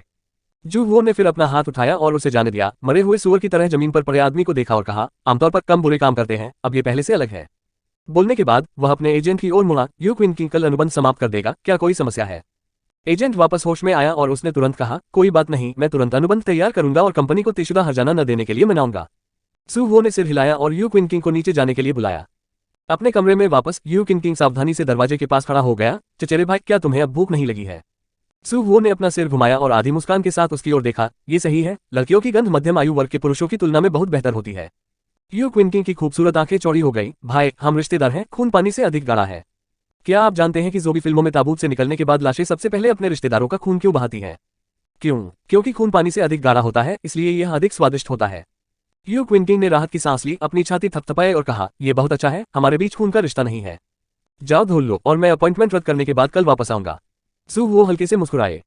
मैं नहीं। यू क्विन किंग दौड़कर आया और उसकी बांह खींची। भले ही आप अभिनेता न बने, मैं रह सकता हूं और आपकी देखभाल कर सकता हूं। यदि आप भूखे हैं तो मैं बाहर जाऊंगा और आपको खिलाने के लिए बुरे लोगों को पकड़ लूंगा। कैसा रहेगा? मेरे चचेरे भाई, बहुत हो गई धार्मिकता।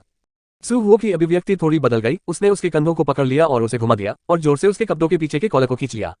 खिलाड़ी कृपया कार में बैठे। अध्याय 40 अग्रणी। पिछला अगला सामग्री तालिका।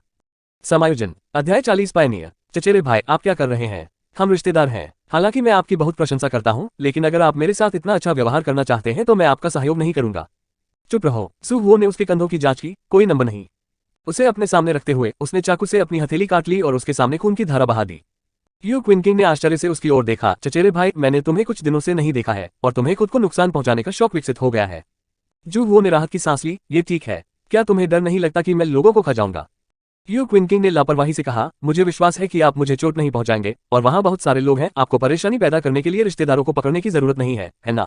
जब तक मैं ठीक हूं, ऐसा नहीं है, इससे कोई फर्क नहीं पड़ता कि अन्य लोग मरे या नहीं। सू वो को सिरदर्द था। यू क्विन किंग उनकी सौतेली माँ की भतीजी हैं। वे नाम से चचेरे भाई बहन हैं, लेकिन उनमें खून का रिश्ता नहीं है। अपनी सौतेली माँ के साथ उसका रिश्ता ठंडा है और वह शायद ही कभी अपने रिश्तेदारों से मिलता है। यू क्विन किंग एक अपवाद है। जब वह हाई स्कूल में थी तब से ही उसे परेशान करना पसंद है। बाद में वह बसने के लिए टिंगचेंग आ गया। इस लड़की ने अपनी पढ़ाई बीच में ही कॉलेज छोड़ दी और एक अभिनेत्री बनने के लिए आई और उसे भगाया नहीं जा सका। भविष्य में ऐसी बातें मत कहना। उन्होंने चेतावनी दी, जब तक आप अभी भी एक मनोचिकित्सक को देखना नहीं चाहते। यू क्विन किंग ने अपनी जीभ बाहर निकाली और शिकायत की, लोगों के स्वभाव से स्वार्थी होने में क्या गलत है? मुझे समझ नहीं आता कि मेरे माता पिता क्या सोचते हैं। वे मुझे डॉक्टर को दिखाने पर जोर देते हैं। मैंने कोई अपराध नहीं किया है। जब आप कोई अपराध करेंगे तब तक बहुत देर हो चुकी होगी। सू वो ने कहा, डार्क फिल्में और टीवी शो देखना बंद करें। यदि आपने गलती करने की हिम्मत की तो मैं व्यक्तिगत रूप से आपको पुलिस स्टेशन भेजूंगा। यू क्विन किंग ने अपनी गर्दन सिकोड़ ली। मैं तुम्हें अब और नहीं बताऊंगी, मैं सोना चाहती हूँ। बोलने के बाद वह जल्दी से बाथरूम में घुस गया। सू वो कंप्यूटर के सामने बैठ गया और नीजुबान द्वारा दिए गए यूआरएल और नंबर के अनुसार लॉगिन किया। ये एक पायनियर प्लेयर्स नामक एक मंच था। मंच पर विकासवादियों और खिलाड़ियों के बारे में पहले से ही कई लोकप्रिय विज्ञान पोस्ट है और उनमें उल्लिखित सामग्री वही है जो वह जानता है, लेकिन विकास एजेंट को रोकने के नुकसान की आधिकारिक घोषणा नहीं की गई है और यह हुन स्पष्ट रूप से जानता है। सू वो समझते हैं कि ऐसा करने का आधिकारिक उद्देश्य इस चिंता से अधिक कुछ नहीं है कि विकास एजेंट एक संसाधन बन जाएगा जिसे अगला खिलाड़ी पागलपन से छीन लेगा। हालांकि अगर खिलाड़ियों को पता है कि इंस्टेंस से 3 महीने की अनुपस्थिति के बाद उन्हें एक यादृच्छिक इंस्टेंस पर भेजा जाएगा, तो यह अनुमान लगाया जाता है कि बहुत से लोग पहले विकास औषधि को हथियाने के बारे में नहीं सोचेंगे। बिना टिकट के स्टेशन पर भेजा जाना अभी भी संभव है। यदि आपको कालकोठरी के अंत में टिकट नहीं मिलता है तो आप कालकोठरी में फंस सकते हैं। ये कहना मुश्किल है कि क्या आप बाद में खिलाड़ी से मिल पाएंगे और दोबारा टिकट ले पाएंगे। आयामी दरार। खेल के प्रारंभ समय को वर्तमान समय से नहीं मापा जा सकता है। ये त्रिआयामी और 5 आयामी के बीच यात्रा करने का दावा करता है और अन्य समय और स्थान और अन्य समय भी हो सकते हैं। सिर कटा राक्षस कालकोठरी एक उदाहरण है और यह अब एक बंद कालकोठरी है, लेकिन अतीत में नहीं। 2 संभावनाएं हैं। एक तो ये कि कालकोठरी का स्थान वास्तव में वास्तविक स्थान पर है। यदि कालकोठरी बंद नहीं है तो न केवल खिलाड़ी बल्कि गैर खिलाड़ी भी प्रवेश कर सकते हैं। इसका मतलब यह है कि कालकोठरी का स्थान इस दुनिया के किसी भी देश या शहर में दिखाई दे सकता है। खिलाड़ियों को छोड़कर गैर खिलाड़ियों को भी हत्या का निशाना बनाया जा सकता है। दूसरा यह है कि कालकोठरी साइट में एक अलग विशिष्ट गेम स्थान होता है और स्टेशन गेम के आंतरिक स्थानों से जुड़े होते हैं। यदि ये आंतरिक स्थान भी खुले हो सकते हैं तो गैर खिलाड़ी का अर्थ कालकोठरी के गैर खिलाड़ी है। इससे पता चलता है कि खेल की आंतरिक दुनिया खुली है और खिलाड़ियों को ट्रेन से किसी भी कॉपी शहर में जाने में सक्षम होना चाहिए। किसी भी स्थिति में यदि कोई खिलाड़ी कालकोठरी शहर में फंसा हुआ है तो अन्य खिलाड़ियों को आसानी से ढूंढना बहुत मुश्किल है। सू वो को अंदाजा था कि हॉटस्प्रिंग विला जैसी कई बंद कालकोठरियां नहीं होंगी। जब तक एक प्रति अनुपस्थित है, खेल 3 महीने बाद खिलाड़ी को एक यादृच्छिक प्रति तैयार करने के लिए सूचित करेगा। 20 स्तर की प्रतिलिपि शुरू हो जाएगी और मृत्यु की प्रतीक्षा करेगी। ये खबर वह निश्चित नहीं है कि अधिकारी को पता है या नहीं, क्योंकि वह नहीं जानता कि जिस दुनिया में वह अभी रहता है वहां विकासवादी कब प्रकट हुए थे। लेकिन ये हमारे जानने से पहले की बात होगी। सू वो इस मामले में ज्यादा नहीं उलझे, लेकिन आधिकारिक खिलाड़ी रैंकिंग में उलटफेर कर गए। वर्तमान में इस बोर्ड पर केवल एक कलकोटरी रेटिंग है। उच्चतम रेटिंग गोल्डन क्रो उपनाम वाला एक खिलाड़ी है जो एक आधिकारिक सदस्य है। उन्होंने 8 खिलाड़ियों को खेल से सुरक्षित बाहर निकाला और बी लेवल रेटिंग प्राप्त की। अधिकारी ने इनाम की भी घोषणा की। परिवार के इलाज के अलावा उन्हें सहारा भी दिया गया। उसके नीचे के अधिकांश खिलाड़ी ई साधारण और डी अच्छे हैं और कुछ सी उत्कृष्ट हैं, जो बहुत अच्छा है जब उन्होंने खेल में प्रवेश किया है और भ्रमित है, और उनके पास एक सामान्य कोड नाम भी है, वैनगार्ड खिलाड़ी। अग्रणी बनने का साहस करें, अग्रणी बनने के इच्छुक रहें। ये पोस्ट पूरी तरह उबलने वाली है। खिलाड़ी बनने के बाद कई लोगों की मानसिकता अस्थिर हो जाती है। उन्हें अपनी जान गंवाने की चिंता है और चिंता है कि उनके परिवारों की देखभाल नहीं की जाएगी। हाँ, परिवार के सदस्यों को मुआवजे की राशि भी मिल सकती है, जिससे भविष्य की चिंता पूरी तरह खत्म हो जाएगी। ये देखा जा सकता है कि कई खिलाड़ी प्रेरित हैं और पोस्ट बहुत गर्म है, और नीचे दी गई सभी पोस्ट जो व्यापार टिकटों और उच्च कीमतों पर प्रॉप्स और पोषण खरीदने का प्रस्ताव करती हैं, वे सभी दबा दी गई हैं। उनमें से कुछ टिकट और साथ सामान बेचना चाहते थे, लेकिन कोई भी समझदार व्यक्ति बता सकता था कि वे मछली पकड़ रहे थे। चचेरे भाई, तुम क्या देख रहे हो? यू क्विन किंग, जो भाप से भरा हुआ था, उसके पीछे चला गया। सू वो ने पेज बंद किया, उसके नंगे पैरों पर नजर डाली। तुम्हें पता होना चाहिए कि तुम अब मेरी नजर में सुअर के मांस के टुकड़े से अलग नहीं हो। यू क्विन किंग ने अपने बैग से निकली बड़ी छोटी आस्तीनें पहन रखी थी, थपथपाया और कहा, मेरे सारे कपड़े गंदे हैं, मैं उन्हें कैसे पहन सकता हूँ? वैसे तुम्हारी जेब में ब्लेड क्यों है? उसने आधे नाखून के आकार का एक छोटा सा चांदी का टुकड़ा पकड़ रखा था। मैंने अभी अपना हाथ लगभग काट लिया है। आप वास्तव में लोगों को मारना नहीं चाहते हैं क्या आप? वे टुकड़े थे जो सिर काटने वाले दानव की कुल्हाड़ी से गिरे थे। हालांकि खेल ने कुल्हाड़ी छीन ली, लेकिन टुकड़े गायब नहीं हुए। जू वो ने हाथ बढ़ाया और इसे ले लिया और बुकिंग इंटरफेस फिर से खोला। मेरे पास कोई कपड़े नहीं है। सहायकों, उन्हें आपके पास लाने दो, मेरी चीजों को मत देखो। टिकट आपके लिए बुक किया गया है, जल्दी वापस जाओ। अनुबंध समाप्त करना इतना आसान नहीं है, शायद मुझे कंपनी पर मुकदमा करना पड़ेगा। यू क्विन किंग ने संघर्ष करने की कोशिश की। यदि आप मुकदमा नहीं लड़ सकते तो आपको इस पर हस्ताक्षर करने की आवश्यकता नहीं है। मैं इसे संभाल लूंगा। आप घर जाएं और अध्ययन करें, और यदि आपके पास करने के लिए कुछ नहीं है तो आपको इधर उधर भागने की जरूरत नहीं है। सू वो ने ठंडे स्वर में कहा। सू वो, तुम अनुचित हो। यू क्विन किंग ने गुस्से से देखा। मेरे माता पिता ने कुछ नहीं कहा। कल अकेले वापस चलें या व्हीलचेयर पर वापस जाएं, कोई एक चुने। सू वो उठ खड़ा हुआ और भावशून्यता से उसकी ओर देखा। यू क्विन किंग की क्रोधित और दयनीय अभिव्यक्ति अचानक गायब हो गई। उसकी आंखें कुछ सेकंड के लिए उदासीनता से उसे देखती रहीं, और फिर वह बिस्तर पर कूद गई और रजाई खींची और धीमी आवाज में कहा, 2 साल तक कोई प्रेमिका नहीं होने के लिए तुम्हें शाप देता हूँ। जू वो ने लाइट बंद कर दी और सोफे पर लेट गई। अगली सुबह सहायक ने साफ कपड़े दिए और यू क्विन किंग के गंदे कपड़ों को साफ करते समय अंदर से हिले रेजर ब्लेड ने उसकी उंगली काट दी। मैं कर देता हूँ, सू वो ने उसे घाव का इलाज करने के लिए कहा, और स्कर्ट के कॉलर और कोनों पर लगे तीनों ब्लेड उतार दिए और उन्हें कूड़ेदान में फेंक दिया। यू क्विन किंग को हवाई अड्डे पर भेजने और उसे अपनी आंखों से विमान में चढ़ते देखने के बाद वह शहर लौट आया और उस मनोरंजन कंपनी में गया जिसके साथ उसने अनुबंध किया था। इस अध्याय का अंत।